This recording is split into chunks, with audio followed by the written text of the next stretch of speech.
ശശി തരൂരിനെ കോൺഗ്രസ് പാർട്ടി ഒരു പന്ത് പോലെ തട്ടിക്കളിക്കുകയാണ്. പക്ഷേ ഏറ്റവും നിർണായകമായ ഒരു തീരുമാനത്തിലേക്ക് ബി.ജെ.പി എത്തുമോ? കാരണം വരുന്ന ഉപരാഷ്ട്രപതി തെരഞ്ഞെടുപ്പിൽ ബി.ജെ.പിയുടെ സ്ഥാനാർത്ഥിയായി, എൻ.ഡി.എയുടെ സ്ഥാനാർത്ഥിയായി ശശി തരൂർ വരുമെന്ന ഒരു ചർച്ചകൾ പുരോഗമിക്കുകയാണല്ലോ. അങ്ങനെയാണെങ്കിൽ സ്വാഭാവികമായും തിരുവനന്തപുരത്തും ഒരു ഉപതെരഞ്ഞെടുപ്പിന്റെ അവസ്ഥയിലേക്കല്ലേ പോകുന്നത്?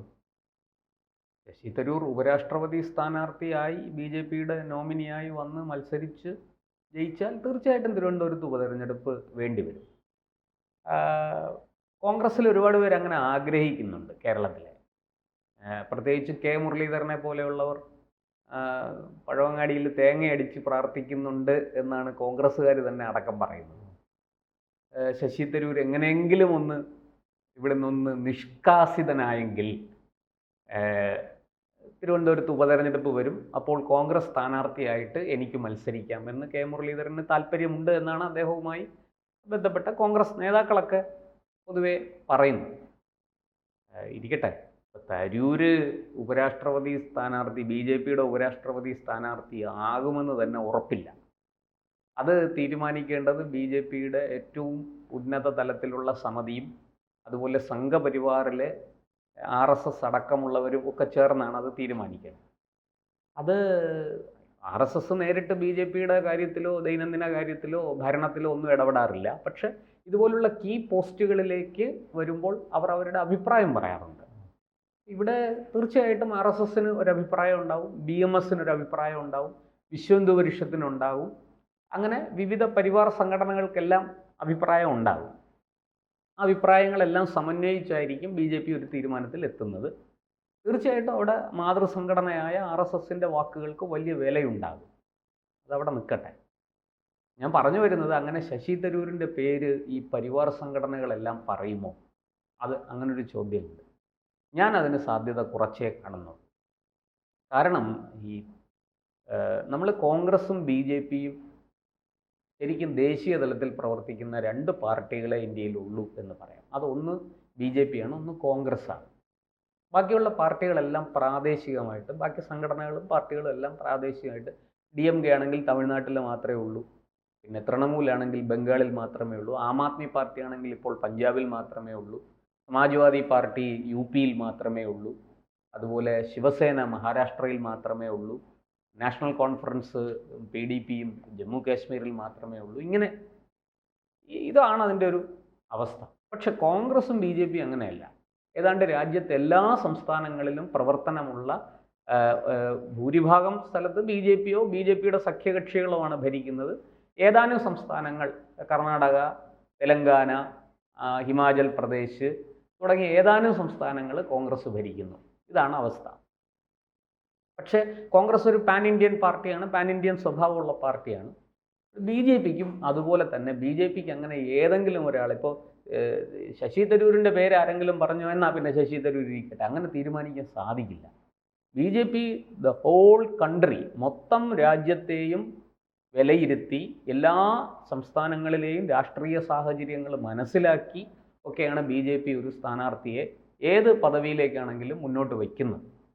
അതിപ്പോൾ നമുക്കറിയാം, ബി.ജെ.പിയുടെ എല്ലാ തലത്തിലുമുള്ള ബി.ജെ.പി എന്ന പാർട്ടിക്കുള്ളിൽ പോലും സ്ഥാനമാനങ്ങൾ കൊടുക്കുന്നതിൽ പരിഗണന, പ്രാദേശിക, ഭാഷ, ജാതി, മത പരിഗണനകളെല്ലാം നോക്കിയിട്ടാണ് ബി.ജെ.പി അത് കൊടുക്കുന്നത്. നമുക്കത് വ്യക്തമായിട്ട് അറിയാം. ഇവിടെ അതുപോലെ തന്നെ ഈ ഉപരാഷ്ട്രപതി എന്ന് പറയുന്നത് ഒരു വലിയ പോസ്റ്റാണ്, നിസ്സാരമല്ല. രാജ്യസഭയെ നിയന്ത്രിക്കുന്ന ആളാണ്, രാജ്യസഭയുടെ അധ്യക്ഷനാണ്. അപ്പോൾ അങ്ങനെയുള്ളൊരു സ്ഥലത്തേക്ക് ഒരാളെ കൊണ്ടുവരുമ്പോൾ ആ ആളിനെ തീർച്ചയായിട്ടും ആ കസേരയിൽ ഇരിക്കാനുള്ള ഒരു യോഗ്യതയ്ക്ക് പുറമേ അതിൻ്റെ ഒരു രാഷ്ട്രീയമുണ്ട്. അത് ബി.ജെ.പി നോക്കും. ഉദാഹരണത്തിന് സമുദായം, ജാതി, പ്രാദേശികവാദം, അതുപോലെ ഭാഷാപരമായ കാര്യങ്ങൾ, ഇതൊക്കെ ബി.ജെ.പി നോക്കിയിട്ടേ. ഇപ്പോൾ ഹിന്ദി ബെൽറ്റിൽ നിന്നൊരാളെ കൊണ്ടുവരണം എന്ന് നിശ്ചയിച്ചാൽ അവരങ്ങനെ ചെയ്യും. അതേസമയം ദക്ഷിണേന്ത്യയിൽ നിന്ന് ഒരാളെ കൊണ്ടുവരണം എന്ന് അതിനാണ് രാഷ്ട്രീയ സാഹചര്യമെങ്കിൽ അവരതാണ്. അതെ, വെങ്കയ്യ നായിഡു ഒക്കെ വന്നത് അങ്ങനെയാണ്. ഹിന്ദി ബെൽറ്റിൽ നിന്നാണ് ഒരാൾ വരേണ്ടതെങ്കിൽ അവരത് ചെയ്യും. ഇപ്പോൾ നമുക്കറിയാം, ഒരു പട്ടികവർഗ വിഭാഗത്തിൽ നിന്ന് വനിതയായ ഒരാൾ വരണമെന്ന് അവർ തീരുമാനിച്ചത് കൊണ്ടാണ് നേരെ ആ, ഒറീസയിലേക്ക് പോയതും ദ്രൗപദി മുർമുവിനെ അവർ സെലക്ട് ചെയ്തത്. പ്രസിഡന്റ് അതെ, പ്രസിഡന്റായിട്ട് നോമിനേഷൻ കൊടുക്കാൻ അതും കൃത്യമായ മുന്നോട്ട് ഒരു തന്ത്രം പോലെ തന്ത്രമാണ്. ഒറീസയിൽ നിന്നുള്ള പട്ടികവർഗ വനിതയെ ജാർഖണ്ഡിൽ എത്തിച്ച് ഗവർണറാക്കുന്നു, അവിടെ നിന്നും പ്രസിഡന്റ് ആക്കുന്നു. അതെ ഒരു തുടർച്ചയുണ്ടായിരുന്നു. അതെ, വളരെ കൃത്യമാണ് അത്തരം കാര്യങ്ങൾ. ഇവിടെ ഇപ്പോൾ രാഷ്ട്രപതി സ്ഥാനത്തേക്ക് തീർച്ചയായിട്ടും ആ പരിഗണനകളെല്ലാം ബി ജെ പി നോക്കും, അല്ലെങ്കിൽ RSS ആ മാനദണ്ഡങ്ങളെല്ലാം പരിശോധിക്കാൻ പറയും.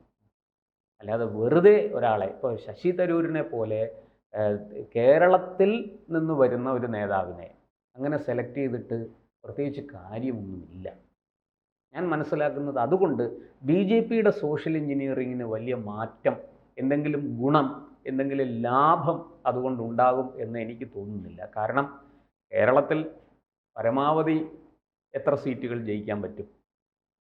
ഇവിടെ നിന്നൊരാളെ രാഷ്ട്രപതിയാക്കി, അതുകൊണ്ട് കേരളത്തിലെ ജനങ്ങളെല്ലാം കൂട്ടത്തോടെ ബി ജെ പിക്ക് വോട്ട് ചെയ്യും. കേരളം അങ്ങനെ ഒരു രാഷ്ട്രീയ പ്രബുദ്ധതയുള്ള സ്ഥലമല്ല, ഒരു സംസ്ഥാനമല്ല. ഇവിടുന്ന് ഏറി വന്നാൽ 1-2 സീറ്റ്, ഇപ്പോൾ തൃശ്ശൂർ ജയിച്ചു, തിരുവനന്തപുരം കൂടെ ജയിച്ചേക്കാം. ബാക്കിയുള്ള സ്ഥലത്തൊക്കെ ശക്തമായ മത്സരം, ത്രികോണ മത്സരം എന്ന് തന്നെ പറയാം. പല ലോക്സഭാ മണ്ഡലങ്ങളിലും അത്തരത്തിൽ ത്രികോണ മത്സരം നടക്കുന്നുണ്ട്. ത്രികോണ മത്സരമാണ് നടന്നത്. അതുകൊണ്ട് അവിടെയൊക്കെ ബി ജെ പി അങ്ങനെ എളുപ്പത്തിൽ ജയിച്ചു വരാം എന്ന് കരുതുന്നില്ല, ബി ജെ പി തന്നെ കരുതുന്നില്ല. അങ്ങനെയുള്ളൊരു സ്ഥലത്ത് പിന്നെ കേരള നിയമസഭയിലേക്ക് ബി ജെ പിക്ക് എത്ര സീറ്റ് കിട്ടാം? ബി ജെ പി ഒരു മുഖ്യ പ്രതിപക്ഷമായിട്ട് പോലും വരും എന്ന് ആരും കരുതുന്നില്ല, ബി ജെ പി തന്നെയും കരുതുന്നില്ല. അപ്പോൾ ഇതൊക്കെ ഈ രാഷ്ട്രീയ സാഹചര്യങ്ങളെയൊക്കെ മുൻനിർത്തിയിട്ടായിരിക്കും ബി ജെ പി ഒരു ഉപരാഷ്ട്രപതി സ്ഥാനത്തേക്ക് ഒരാളുടെ പേര് നിർദ്ദേശിക്കുന്നത്. ഞാൻ മനസ്സിലാക്കുന്നത് ശശി തരൂരിന് കുറെ കൂടി ശോഭിക്കാൻ കഴിയുന്നത് വിദേശകാര്യവുമായി ബന്ധപ്പെട്ട പ്രവർത്തനങ്ങളിലാണ്. അപ്പോൾ അദ്ദേഹത്തെ തീർച്ചയായിട്ടും അത്തരമൊരു മേഖലയിൽ ബി ജെ പി നേതാക്കൾക്കും ബി ജെ പിയുടെ അഖിലേന്ത്യാ നേതൃത്വത്തിനും ശശി തരൂർ വരുന്നതിൽ വലിയ സന്തോഷമുണ്ട്, അവരത് താല്പര്യപ്പെടുന്നുമുണ്ട്. അതൊക്കെ നമുക്ക് ഇപ്പോൾ ഉണ്ടായിരിക്കുന്ന സംഭവ വികാസങ്ങളിൽ നിന്ന് തന്നെ വായിച്ചെടുക്കാവുന്ന കാര്യങ്ങളാണ്. അതുകൊണ്ട് ശശി തരൂർ വന്നാൽ അവർ 2 കൈ നീട്ടി സ്വീകരിക്കും, അദ്ദേഹത്തിന് അർഹിക്കുന്ന ഉചിതമായ യോഗ്യതയ്ക്കനുസരിച്ചുള്ളൊരു പദവി കൊടുക്കുകയും ചെയ്യും. അദ്ദേഹത്തിൻ്റെ പ്രവർത്തന മേഖല അതാണ്, വിദേശകാര്യ ഫോറിൻ പോളിസിയുമായി ബന്ധപ്പെട്ട കാര്യങ്ങളിലാണ് തരൂർ അദ്ദേഹത്തിൻ്റെ മിടുക്ക് തെളിയിച്ചിരിക്കുന്നത്, മികവ് പുലർത്തുന്നത്. അതുകൊണ്ട് അത്തരമൊരു മേഖലയിലേക്ക് അദ്ദേഹത്തിനെ അവർക്കും സന്തോഷമുണ്ടാവും, സംഘപരിവാർ സംഘടനകൾക്കും അതിൽ താല്പര്യമുണ്ടാവും. കാരണം അതുകൊണ്ട് നേട്ടമുണ്ട് പാർട്ടിക്കും രാജ്യത്തിനും. അവർ നോക്കുമ്പോൾ ഒരു സമഗ്രമായ നേട്ടം അതിൽ സാധ്യമാണ്. ആ സമഗ്രമായ നേട്ടം ഉണ്ടാക്കാനാണ് അവർ താല്പര്യപ്പെടുന്നത്. പക്ഷെ ഉപരാഷ്ട്രപതി സ്ഥാനത്തേക്ക് അങ്ങനെ ശശി തരൂരിനെ പോലൊരാളിനെ കൊണ്ടുവന്ന് ഇരുത്താൻ ബി ജെ പി താല്പര്യപ്പെടും എന്ന് എനിക്ക് തോന്നുന്നില്ല. അങ്ങനെ ചെയ്തുകൂടായികയൊന്നുമില്ല. പക്ഷേ രാജ്യസഭ നിയന്ത്രിക്കേണ്ടതാണ്. രാജ്യസഭയിൽ ബി ജെ പിക്ക് ഭൂരിപക്ഷം ഇല്ല എന്നുള്ളതും കൂടി നമ്മൾ ഓർമ്മിക്കണം. ബി ജെ പി ഏറ്റവും വലിയ ഒറ്റക്കക്ഷിയാണ് രാജ്യസഭയിൽ. പക്ഷെ ബില്ലുകൾ പാസ്സാക്കേണ്ടി വരുമ്പോൾ ഈ രാജ്യസഭ അധ്യക്ഷൻ്റെ നിലപാട്, അദ്ദേഹത്തിൻ്റെ തന്ത്രങ്ങൾ ഒക്കെ അവിടെ വളരെ നിർണായകമാണ്. അത് ബി ജെ പി രാഷ്ട്രീയമായിട്ട് തന്നെ പരിശോധിച്ച് അക്കാര്യത്തിൽ കൃത്യമായൊരു തീരുമാനമെടുക്കും. ഇപ്പോൾ അതാ ബീഹാർ തിരഞ്ഞെടുപ്പ് വരാൻ പോവുകയാണ്. അതുകൊണ്ട് തന്നെ ബീഹാറികളെ കയ്യിലെടുക്കാൻ വേണ്ടിയിട്ട് അവിടെ നിന്നും ഒരു മികച്ച ഒരാളെ കണ്ടെത്തി കൊണ്ടുവന്നുകൂടായികയില്ല. അതിന് തൊട്ടു പുറകെ തമിഴ്നാട്ടിൽ തിരഞ്ഞെടുപ്പ് വരുന്നു, ബംഗാളിൽ തിരഞ്ഞെടുപ്പ് വരുന്നുണ്ട്, ആസാമിൽ തിരഞ്ഞെടുപ്പ് വരുന്നുണ്ട്, കേരളത്തിൽ തിരഞ്ഞെടുപ്പ് വരുന്നുണ്ട്. ഇതിൽ നിയമസഭാ തിരഞ്ഞെടുപ്പുകൾ, ഇതിൽ താരതമ്യേന ചെറിയ സംസ്ഥാനങ്ങൾ കേരളവും ആസാമുമാണ്. അതേസമയം കുറെ കൂടി വലിയ സംസ്ഥാനങ്ങളാണ് തമിഴ്നാടും ബംഗാളും. രണ്ടിടത്തും 39 സീറ്റ് ലോക്സഭാ സീറ്റുകൾ വീതമുണ്ട്.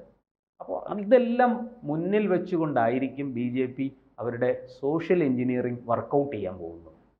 അല്ലാതെ ബി ജെ പി എടുത്തു ചാടി പെട്ടെന്ന് ശശി തരൂർ ഇങ്ങോട്ട് വരട്ടെ, അതുകൊണ്ട് നമുക്ക് ചില ഗുണങ്ങളൊക്കെ ഉണ്ട് എന്ന് പറഞ്ഞ് അങ്ങനെ ഒരു പ്രവൃത്തി ചെയ്യും എന്ന് ഞാൻ കരുതുന്നില്ല.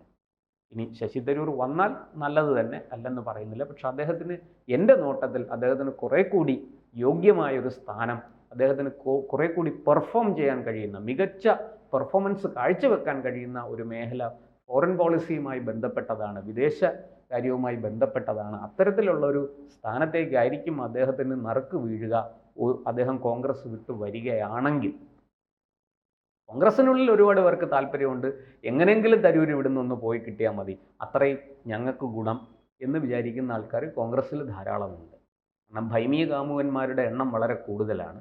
തിരുവനന്തപുരം ഉപതെരഞ്ഞെടുപ്പ് വന്നാൽ തിരുവനന്തപുരത്ത് ഒരു ടിക്കറ്റിന് വേണ്ടി ശ്രമിക്കുകയും ടിക്കറ്റ് നേടുകയും ചെയ്ത് അവിടെ മത്സരിക്കാൻ തയ്യാറെടുത്തിരിക്കുന്നവരുടെ, കുപ്പായം തുന്നി വെച്ചിരിക്കുന്നവരുടെ എണ്ണവും കൂടുതലാണ്. കൂടുതൽ വാർത്തകളും വിശേഷങ്ങളും നിങ്ങളിലേക്ക് എത്താൻ ABC മലയാളം സബ്സ്ക്രൈബ് ചെയ്യുക, ബെൽ ബട്ടണും അമർത്തുക.